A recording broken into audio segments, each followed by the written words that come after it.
사도행전 보겠습니다. 2장 14절로 36절의 말씀. 구약성경 189쪽입니다. 사도행전 2장 14절로 36절. 베드로가 11사도와 같이 서서 소리를 높여 가로되 유대인들과 예루살렘에 사는 모든 사람들아, 이 일을 너희로 알게 할 것이니 내 말에 귀를 기울이라. 때가 제3시니 너희 생각과 같이 이 사람들이 취한 것이 아니라 이는 곧 선지자 요엘로 말씀하신 것이 일렀으되, 하나님이 가라사대 말세에 내가 내 영으로 모든 육체에 부어 주니니 너희의 자녀들은 예언할 것이요 너희의 젊은이들은 환상을 보고 너희의 늙은이들은 꿈을 꾸리라. 그때에 내가 내 영으로 내 남종과 여종들에게 부어 주리니 저희가 예언할 것이요 또 내가 위로 하늘에서는 기사와 아래로 땅에서는 징조를 베풀리니 곧 피와 불과 연기로다. 주의 크고 영화로운 날이 이르기 전에 해가 변하여 어두워지고 달이 변하여 피가 되리라. 누구든지 주의 이름을 부르는 자는 구원을 얻으리라 하였느니라. 이스라엘 사람들아, 이 말을 들으라. 너희도 아는 바에 하나님께서 나사렛 예수로 큰 권능과 기사와 표적을 너희 가운데서 베푸사 너희 앞에서 그를 증거하셨느니라. 그가 하나님의 정하신 뜻과 미리 하신 대로 내어준 바 되었거늘 너희가 버금는 자들의 손을 들어 못 박아 죽였으나 하나님께서 사망의 고통을 풀어 살리셨으니 이는 그가 사망에게 매어 있을 수 없었습니다. 다윗이 저를 가리켜 가로되 내가 항상 내 앞에 계신 주를 배웠으며 나로 요동치 않게 하기 위하여 그가 내 우편에 계시도다. 이러므로 내 마음이 기뻐하였고 내 입술도 즐거워하였으며 육체는 희망에 거하리니 이는 내 영혼을 음부에 버리지 아니하시며 주의 거룩한 자로 썩음을 당치 않게 하실 것이미로다. 주께서 생명의 길로 내게 보이셨으니 주의 앞에서 나로 기쁨이 충만하게 하시리로다 하였으니, 형제들아, 내가 조상 다윗에 대하여 담대히 말할 수 있노니 다윗이 죽어 장사되어 그 무효가 오늘까지 우리 중에 있도다. 그는 선지자라 하나님이 이미 맹세하사 그 자손 중에서 한 사람을 그 위에 앉게 하리라 하심을 알고 미리 보는 고로 그리스도의 부활하심을 말하되 저가 음부에 버림이 되지 않고 육신이 썩음을 당하지 아니하시리라 하더니 예수를 하나님이 살리신지라 우리가 다 이 일의 증인이로다. 하나님이 오른손으로 예수를 높이심에 그가 그 약속하신 성령을 아버지께 받아서 너희 보고 듣는 이것을 부어 주셨느니라. 다윗은 하늘에 올라가지 못하였으나 친히 말하여 가로되 주께서 내 주에게 말씀하시기를 내가 내 원수로 내 발등상 되게 하기까지 너는 내 우편에 앉았으라 하셨도다 하였으니, 그런즉 이스라엘 온 집이 정령할지니 너희가 십자가에 못 박은 이 예수를 하나님이 주와 그리스도가 되게 하셨느니라 하니라. 아멘. 오늘 이 말씀이 조금 길긴 하지만은 사실은 내용은 그렇게 많은 내용은 아닙니다. 왜냐하면 이것은 그냥 설교예요. 설교이기 때문에 예수님께서 하신 말씀은 조금만 말해도 그게 내용이 엄청 안에 많이 포함되어 있지만은 여기는 그렇게 큰 많은 내용들이 많이 포함된 것은 아닙니다. 다 요엘이 말한 것 예수에 대한 이야기고, 또 그 전에는 너희들이 왜 이렇게 이상하게 여기느냐 그런 내용이고, 그 다음에는 다윗이 말한 것이고, 거기다가 자기가 한마디 붙인 거예요. 그러니까 내용 자체가 길기는 하지만은 뭐 엄청나게 그 많은 내용은 없습니다. 자, 그런데 다만 이 내용들을 쭉 볼 것 같으면은 이제 이 예언서에 요엘이 뭐라고 말했느냐, 다윗이 뭐라고 말했느냐, 그런 것을 이제 몇 가지 한번 나눠 보도록 하겠습니다. 자, 주의 영화로운 날이 주의 날입니다. 주의 영화로운 날이 이르면 어떤 일이 일어나느냐. 그러니까 이것은 누구의 설교라고요? 베드로의 설교. 베드로의 설교라고 하는 것을 우리가 지금 알고 지금 하는 겁니다. 앞으로 이제 물론 이제 여러 사람들이 스테반의 설교도 있을 것이고 또 여러 설교 있고 그 다음에 이제 앞으로 쭉쭉 보면 이제 이거 끝나고 나면은 주로 거의가 그냥 바울의 설교입니다. 바울이 이제 전도연. 그러니까 여기서는 지금 앞에서는 이 앞부분에서는 베드로의 설교가 조금 이제 먼저 나오죠. 자, 여기 보게 되면은 해가 어두워진다는 내용이 있어요. 해가 어두워진다. 그리고 달이 피가 된다. 자, 예수님께서 돌아가실 때 어떤 일이 있었죠? 일광이 무광하더라. 그러니까 갑자기 해가 어두워지는 거예요. 한 3시간 동안 깜깜해지는 거예요. 자, 이것은 뭘 표적으로 나타내느냐? 예수님은 물론 이제 시몬은 그렇게 말합니다. 예수님이 그 영광이 너무 밝으니까 태양빛도 무색하게 되더라. 이렇게 볼 수도 있겠으나, 그러나 이것은 또 한마디로 비유로 말한다고 하면 이것은 이미 이렇게 되리라 하는 이 말씀이거든요. 여기서 이제 해라고 하면 뭘 말하는 걸까요? 뭘 비유하는 걸까요? 이 단계는 것은 다 비유라 그랬어요. 해는 참 빛에 대한 비유입니다. 그러면 참 빛이 뭐죠? 예수님이 참 빛이에요. 물리죠. 자, 예수님이 참 빛인데 그분이 지금 어떤 형편에 처해 있죠? 지금 참빛을 막 발산하고 있는 중입니까? 아니면 지금 잡혀서 죽어가고 있는 중입니까?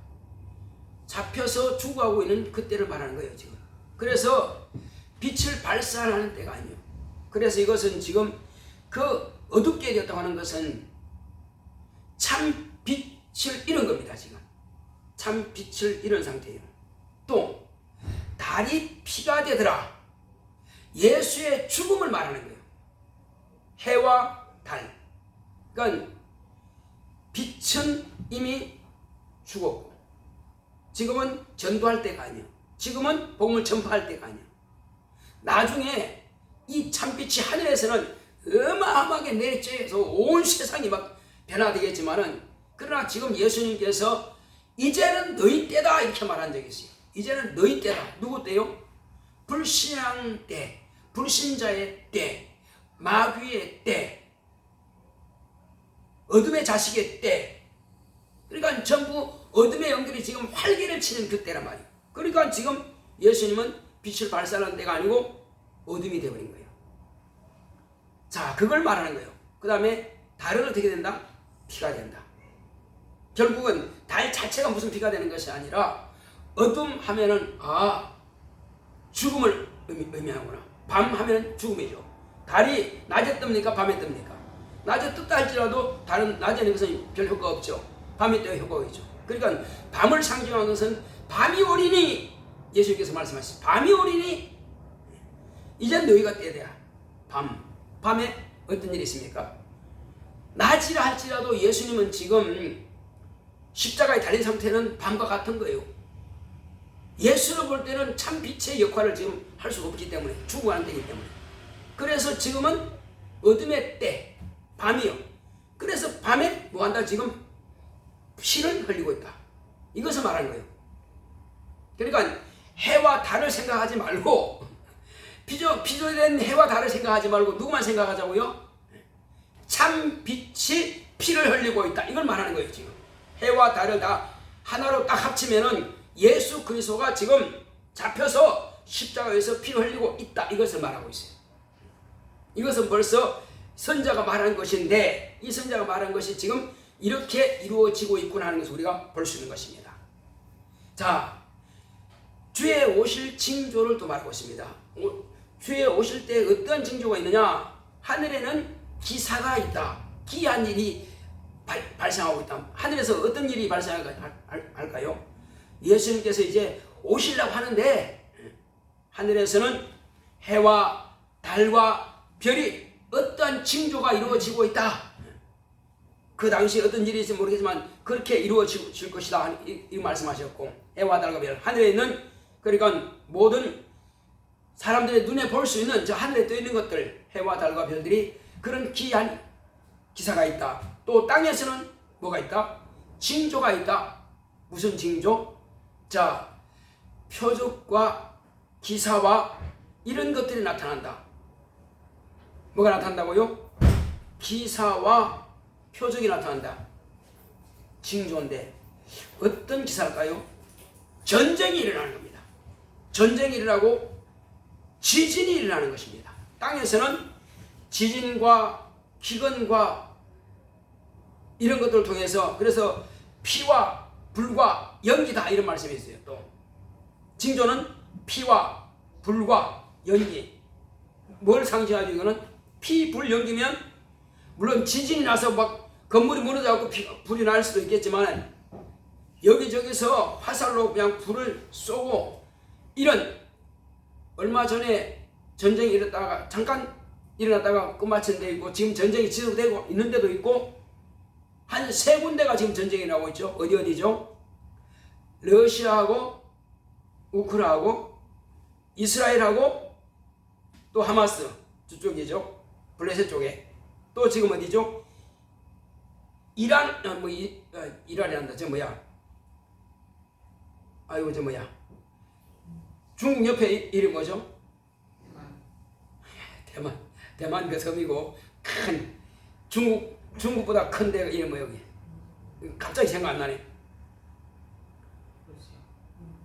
러시아 말고 인구 숫자가 15억 이상 돼 여기가. 그 어쨌든 지금 두 나라가 전쟁하는데 어쨌든 두 나라가 지금 전쟁을 하고 있는데 한국에 K9 갖다 수입하고 그 다음에 또 AI로 해가지고 이렇게 전쟁 프로그램을 돌리니까 거기는 전쟁 해보지도 못하고 끝나버렸어요. 그래서 이런 전쟁들이 막 일어나고 있습니다. 이런 전쟁이 일어날 때 뭐 하는 겁니까? 불이 일어나죠. 피, 불, 연기 일어납니다. 그러니까 예수님께서 오시기 전에 이런 전쟁이 일어난다는 말이에요. 그런 징조가 하늘에서는 해와 달과 별들의 그 기사가 보이고, 땅에서는 전쟁을 통해서 피와 불과 연기가 난다. 전쟁이 일어난단 말이에요. 이것이 주님께서 오실 징조를 지금 보이고 있는 것입니다. 주님께서 오시기 바로 직전에 말한 거예요. 앞으로 재림할 때도 또 그런 역사가 일어납니다. 그때는 뭐 예수님께서 초림 오실 때 그때보다 진짜 한마디로 수억만 배입니다.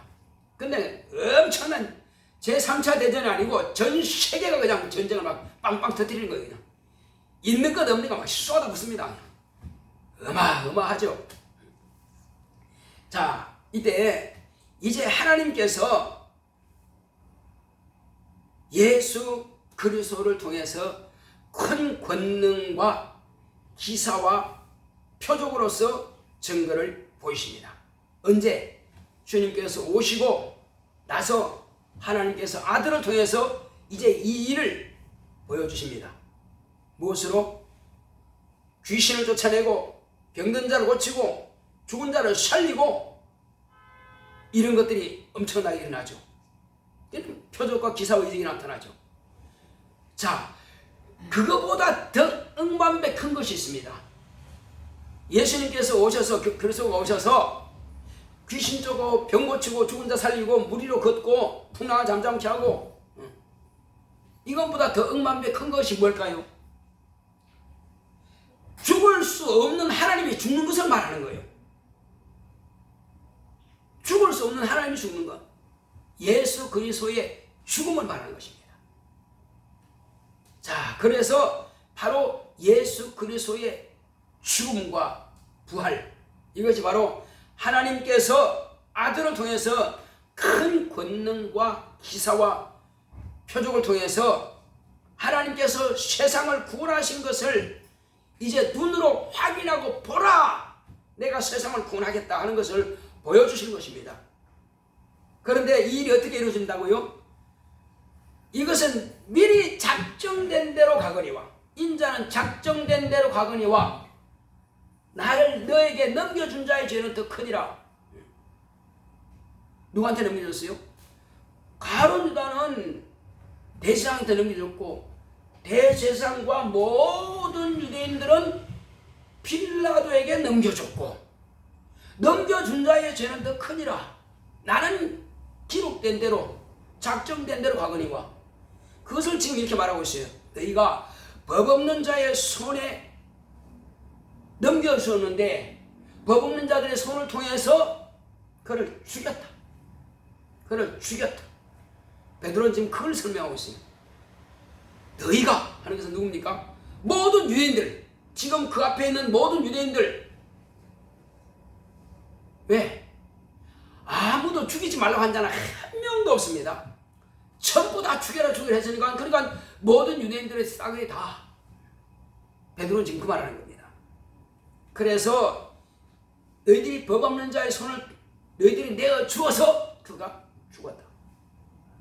그러나 이제 하나님이 그를 죽었지만은 사망의 고통에 메어두지 아니하시고 그를 다시 고통에서 해방시키시고 다시 살리셨다. 다시 살리셨다. 그러니까 베드로는 지금 요엘이 그 말한 그대로, 선지자의 그 말한 그대로 징조도 나타났고, 그와 같이 이렇게 약속한 대로 내어준 바 되어서 죽임 당했고, 근데 그건 살아나셨다. 왜? 하나님께서 그를 살려주셨다. 그것까지 말한 겁니다.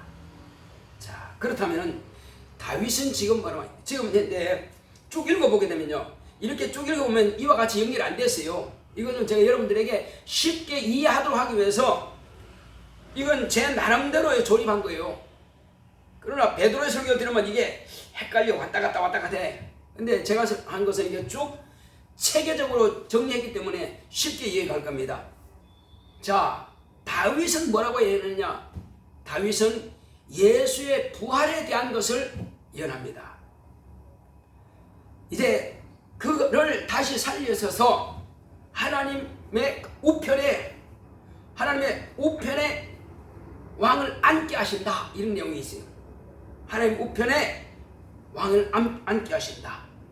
그를 음부에 버리지 아니하시고 육체가 썩음을 당하지 않게 하신다, 이런 내용이 기록되어 있어요. 부활에 대한 내용이죠.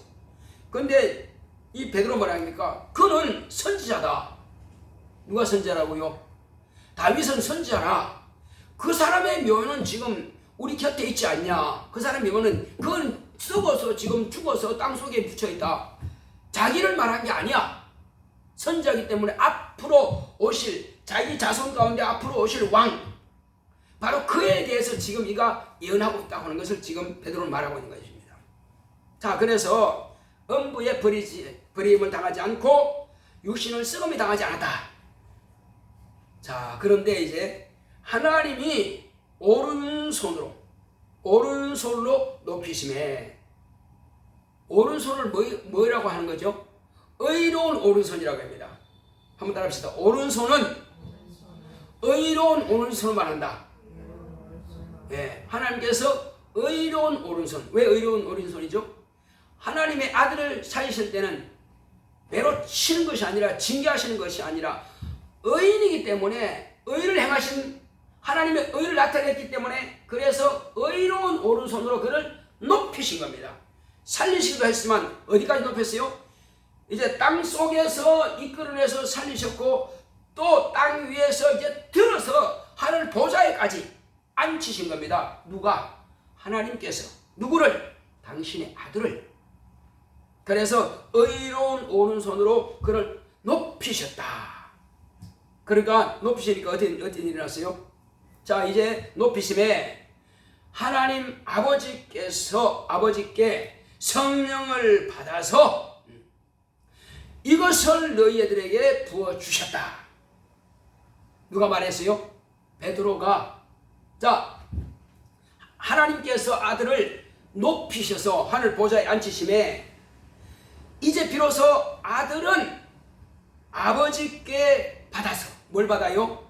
성령을 받아서, 성령을 이제 아버지께부터 부탁해서 우리에게 부어주시죠. 성령을 이제 우리에게 우리 영혼에 보내주시죠. 그러면 은사가 이제 나타나게 하는 것입니다. 그래서 지금 이 모든 사건에 대해서 베드로가 벌떡 일어나가지고 형제들아, 내가 너희들이 지금 이렇게 웅성웅성하고 이상하다, 세술에 취했냐, 우리 각 곳에서 난 사람들의 언어로 듣는 것이 웬 말이냐, 어찌 된 거냐, 하지 마라, 내가 그 부분에 대해서 다 말해주겠다 하고 베드로 일어나서 하는 말이 그거예요. 너희들이 지금 낮술에 취해나지만 지금 때가 제3시가 아니냐. 유대인들의 시간을 3시라고 하는 것은요, 우리나라는 오전 9시를 말하는 거예요. 오전 9시가, 거기도 오전 9시 같으면, 현재 시간으로는 오전 9시 같으면 유대인들의 그 시간으로 말하면 3시를 말하는 거예요. 그래요, 오전 9시다. 그 시간에 오전 9시에 술 취해가지고 해롱해롱하고 헛소리 할 사람이 있겠느냐? 아니라는 거지. 그러니까 너희들이 지금 듣는 것은 술 취한 사람의 술주정의 소리가 아니야.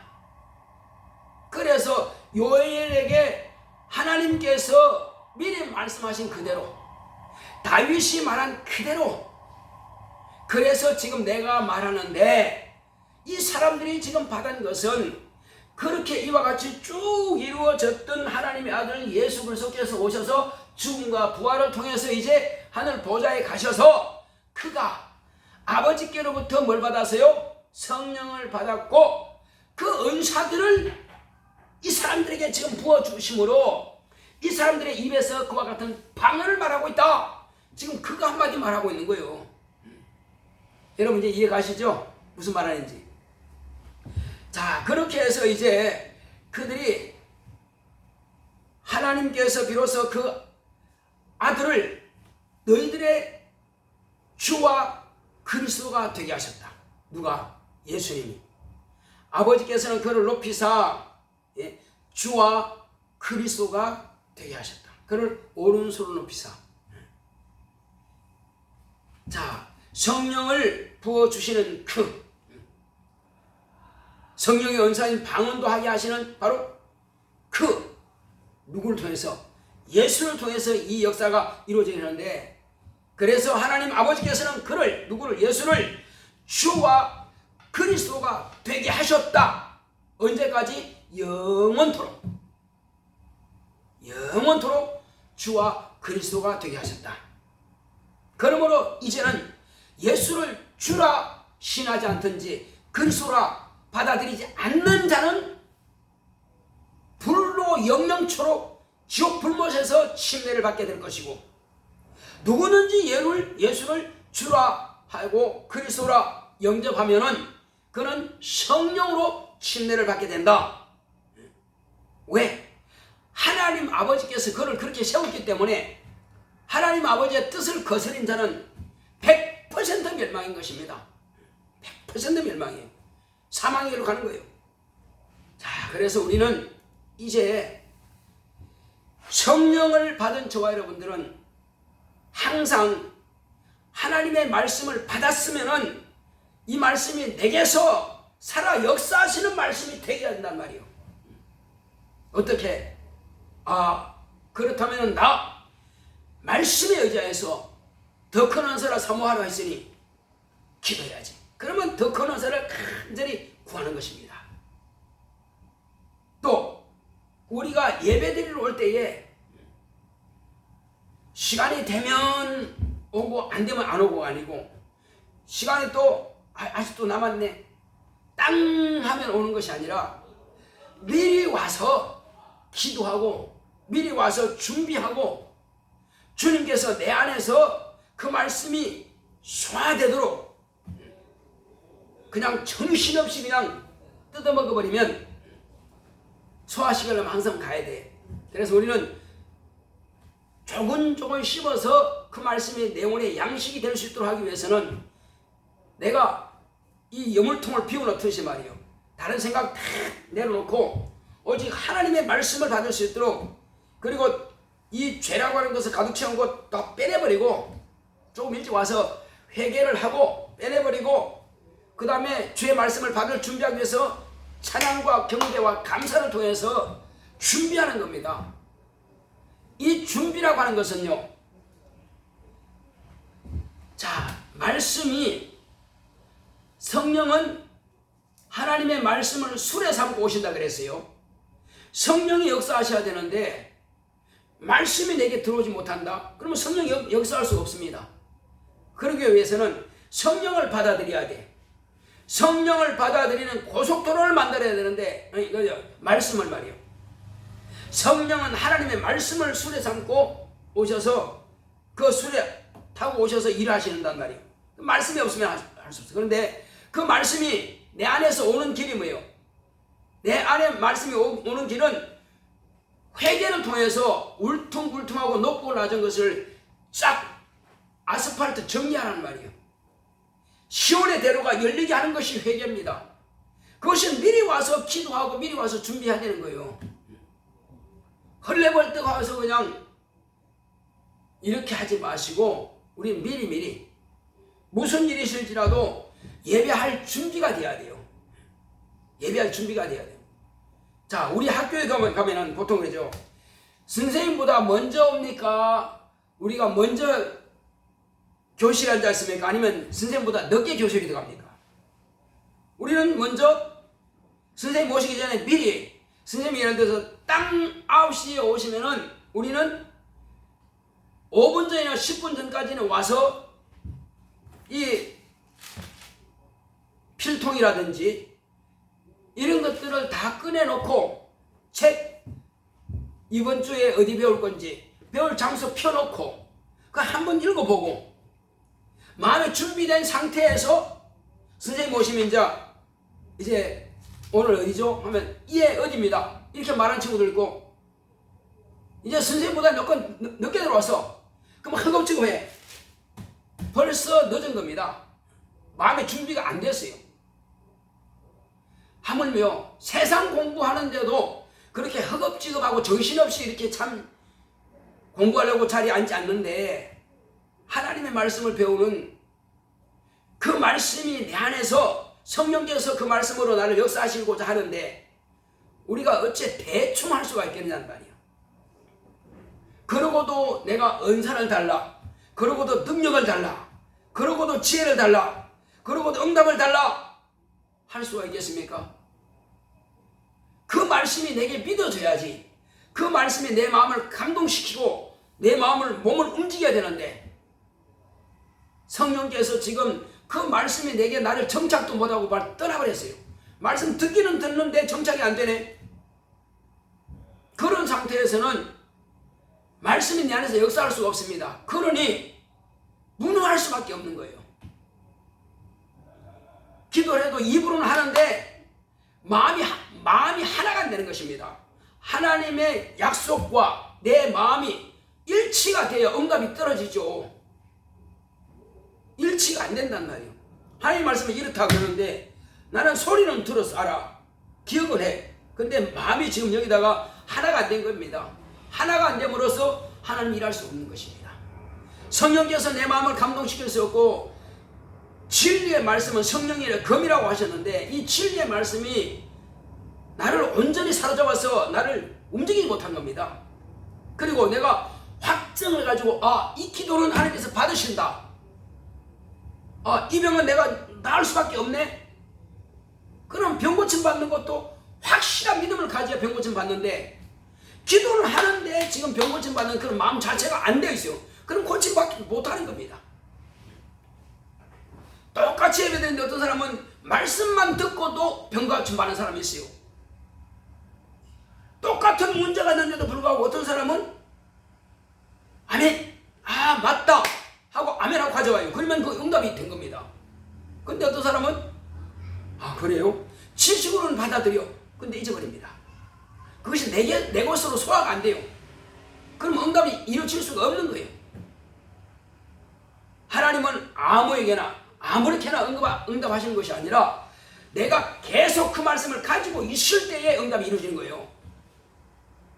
보증이 안 안 되면 안 돼요. 내가 그 말씀을 보증으로 가지고 있어야 돼. 언제든지 반드시 하나님께서 약속하신 대로 내가 가지고 있다. 그 말씀대로 난 기도했으니까 그 말씀 반드시 이루어진다. 확실하게 가지고 있으면 이루어집니다. 근데 말씀을 듣기는 듣고 지식으로는 있지만은 마음에 와닿지 않는단 말이에요. 여러분 마음에 와닿는다 그런 말 들어봤죠? 내마가 되었다 그런 말 들어봤죠? 그것이 하나님의 말씀과 내가 하나가 되는 거예요.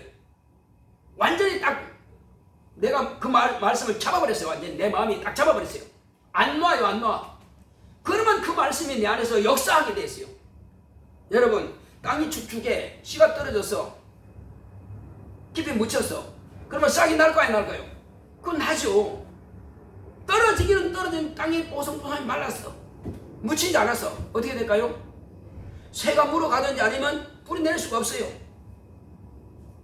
그래서 우리는 좋은 땅에 되려 하는 것은 좋은 땅에 이것을 깊이 부드라 이거예요. 뿌리가 내릴 수 있도록. 그리고 물을 주라 이거예요. 싹이 날 수 있도록. 그런 작업을 미리 예배 전에 와서 미리 준비해야 되는데 그런 준비 없이 그냥 앉았다가 그냥 가면 아무런 효과를 기대할 수가 없죠. 효과를 기대할 수 없어요. 왔으면은 반드시 가지고 가야 됩니다. 가지고 가야 돼요. 이 베드로의 이 설교 듣고요, 우리가 볼 때는 별것 아닌 것 같은데 이 설교 한번 듣고 3,000명이 회개했습니다. 내가 죽었구나. 아, 그분은 하나님의 아들인데 나는 죽이라 했으니 나는 죽었구나. 그래서 그러면 어떻게 해요? 형제들아, 우리 어떻게 하면 좋냐? 난 다 죽이라 하는 놈인데 말이요. 그럼 나 같은 놈은 제가 지금 하늘 보좌에서 보시고 계시는데 용서하실 수 있을까? 내가 용서받을 수 있을까? 이 죄가 과연 얼마나 큰 죄인지 이제는 깨달았다. 난 죽었구나. 형제들아 어찌할꼬 했을 때에 베드로가 딱 피할 길을 열어줍니다. 뭐라 그랬어요? 너희들이 몰라서 그래 한 줄 안다. 그걸 풀어주는 겁니다. 아, 살았다. 그 말씀 들으니까 살 수가 있네. 이야, 그렇다면 내가 안 믿을 수 없지. 난 살려주신다는데 너희들이 몰라서 그런 줄 안다. 그 다음에 다음 주 이제 메시지 아마 그런 내용일 겁니다. 몰라서 그런 줄 안다. 그러니 나는 이제야 살았다. 살게 되었구나. 어마어마하게 감사하죠. 자, 우리는 오늘 이와 같이 우리가 말씀을 이 자리에 앉았는데 이 말씀은 정말로 저와 여러분들에게 주시는 하나님의 생명이 돼야 돼요. 하나님의 약속이 돼야 돼요. 주님은 약속하셨고 베드로는 지금 그 약속의 말씀을 이들 지금 무리가 오순절에 온 그 무리들이 전부 다 이상하다 뭐하다 하는데 그냥 가만히 있으면 전부 다 이상한 사람만 되는 거예요. 베드로가 일어나서 설교 안 했으면요 전부 다 마가의 다락방에 있던 그 제자들 120명 전부 다 이상한 사람 취급밖에 안 됩니다. 그러면 다 놓치는 거예요. 다 놓쳐버려요. 그냥 날아가는 거예요. 그럼 앞으로도 그들을 말 안 듣습니다. 이제 이상한 사람들, 저 사람 이상한 사람들이야. 이상한 소리 해. 그런데 베드로의 이 설교 듣고 그 사람들이 이상한 것이 아니라 우리의 다윗 임금과 요엘 선지자가 우리에게 약속한 그 약속의 말씀이 이루어진 거네? 그러면 난 믿어야지. 그러니까 다윗이 하는 말과 요엘 선지자가 하는 말을 갖다가 딱 끌어다가 이 말씀을 딱 풀어주니까 이거 맞네. 이게 진짜 맞네. 이게 해결되는 거예요. 마음이 확 들어오는 거예요. 근데 이해는 했는데 지금 우리가 당신이 하는 설교를 들어봤더니 우린 죽일 놈이 됐구나. 이거 어떡하냐 이거. 이 죽일 놈이 어떡하냐. 그러나 걱정하지 마라. 살 길이 있다. 베드로의 설교 듣고 살 길이 있다 하니까 그렇다면 믿어야지. 그렇게 해서 엄청난 부흥이 막 일어나야 되는 것입니다. 자, 우리는 오늘 이 말씀을 들었으면 이제 주일부터 다음 주 수요일 금요일도 확실하게 일찍 와서 말씀을 확실하게 내 것으로 받고 그 말씀을 하나님의 약속과 내 마음이 자, 영은 그 자체가 인격이 있어요, 없어요? 한번 물어볼게요. 영은 그 자체가 인격이 있어요, 없어요? 없죠. 그러면 인격이 뭐죠? 혼이죠. 혼이 인격과 그 생명을 가지고 하나님의 말씀을 받아들일 때 영혼이 사는 겁니다. 혼이 그 말씀을 맞네 동의하고 그래서 아멘 하는 겁니다. 내가 인격적으로 내 혼이 그 말씀을 받아들이고 먹는 것은 아멘 하고 받아들인 거예요. 받아들이고 내가 그렇게 동의하고 딱 잡았을 때에, 그렇게 하고 딱 할 때에 우리는 그 말씀이 내 말을 하는 것입니다. 내게 완전히 이 육비에 새겨지는, 영에 새겨지는 거예요. 영혼의 양식이 되어버린 것입니다. 그러므로 저와 여러분들은 영혼의 생명이 충만하다 그런 것입니다. 내가 이와 같은 가지고 있을 때에 남들에게 설득할 수 있고 내가 남들에게 말해줄 수 있지, 그냥 들은 소리만 가지고는, 지식만 가지고는 절대로 풀낼 수가 없어요. 나도 안 믿어지고 나도 응답받지 못하고 나도 병고침 받지 못하는 상태에서 누구를 변화시킵니까? 누구 병고침 받으라고 그래요? 그럼 우리는 나부터 그 말씀에 내가 적용시켜야 돼요. 나부터. 이 아이스크림이라고 하면 아이가 말이요, 내가 먹는 줄 알아. 그러면 자기 먹는 건지 아니까 먹죠. 이게 아이스크림이 아니라 이거 예를 들어서 시궁창 것을 얼려놨다 그럼 먹겠어요? 당연히 먹지. 가게에서 사다가 아이스크림 내가 먹는 거예요. 근데 아빠가 하니까 아빠 입에 더 넣어줍니다. 왜? 내가 먹는 거 먹는 거니까. 아빠도 드셔. 엄마도 하니까 엄마도 드세요. 왜? 내가 먹는 거니까. 그러니까 내가 하나님의 말씀을 내가 먹었고 맛있으니까 내가 살 것 같으니까 남들에도 이 사람도 입에 넣어주고 이 사람도 입에 넣어주고 넣어줄 수 있는 겁니다. 우리는 하나님의 말씀을 그냥 흘러가는 소리로 들으면 안 됩니다. 아이스크림 사다가 그냥 길바닥 버리는 것, 그거 내가 적용시키지 못하면은 아이스크림 사다가 길가닥 버리고 쓰레기통 집어넣는 거 똑같은 겁니다. 나이가 아무 가치가 없어요. 햄버거 사다가 쓰레기통 그냥 집어버리는 거 똑같아요. 내가 먹어야지. 햄버거 같은 거 사다가 내가 아까워서 만원짜리 만원짜리 사다가 먹을 줄 알면서 하나님의 아들의 생명을 팔아서, 그 피를 팔아서 산 하나님의 말씀을, 하나님의 아들의 그 진리의 말씀을, 생명을 어째 우리가 쓰레기통 버릴 수가 있겠느냐는 말이에요. 그거는 주님 보시기에도 합당치 않고요. 우리가 거의 용납하면 안 됩니다. 그렇게 되네요. 그러면 그래, 그렇습니다. 그렇게 될 수 있어요. 아이스크림 하나도 내가 돈 주고 샀으면 내가 먹고 남들에도 주는데, 이렇게 고귀한 하나님의 말씀을 이렇게 요리해서 우리에게 주면은 그걸 받아서 먹어야지. 그걸 가지고 내 것으로 내 영혼의 양식이 되고 또 사용해서 남도 살리고 이렇게 해야 되는데, 그냥 받아가 쓰레기통 집어넣어버리면 주님께서 보시기에 너 지금 뭐하고 있냐? 네 왜 그렇게 내 말씀을 무시하고 발로 그대로 차버리고 낭비하냐? 과연 주님께서 우리를 기뻐하시겠어요? 자, 그래서 우리는 예배부터 순구하고 말씀의 은혜 받읍시다. 한번 따라합시다. 내 영혼아, 예배 성공하고 말씀의 은혜 받자. 예배 때마다 그걸 명심해야 됩니다. 그냥 겨우 한 번 왔다가 그냥 노숙자처럼 왔다 가는 것이 아니에요. 지나가는 사람들이 그냥 의자 잠깐 앉았다 그냥 가는 게 아니란 말이에요. 우리는 그게 아니고, 나는 영혼이 살기 위해서, 내 영혼이 살고 남도 살리기 위해서 이 자리에 와 있는 것입니다. 천하를 다 죽어도 팔 수 없는 그 고귀한 생명의 산떡을 내가 먹기 위해서 이 자리에 온 겁니다. 자, 우리 이 시간입니다 때 주여, 내가 천하보다 귀한 산떡을 내가 먹기 위해서 이 자리에 왔사오니 이 말씀을 받았으면은 남들에게도 가르치고 동생들에도 너희들은 예배를 잃게 되는 것이다. 이런 것을 가르쳐주도록 같이 기도합시다. 고맙고 감사하신 아버지 하나님 감사드립니다.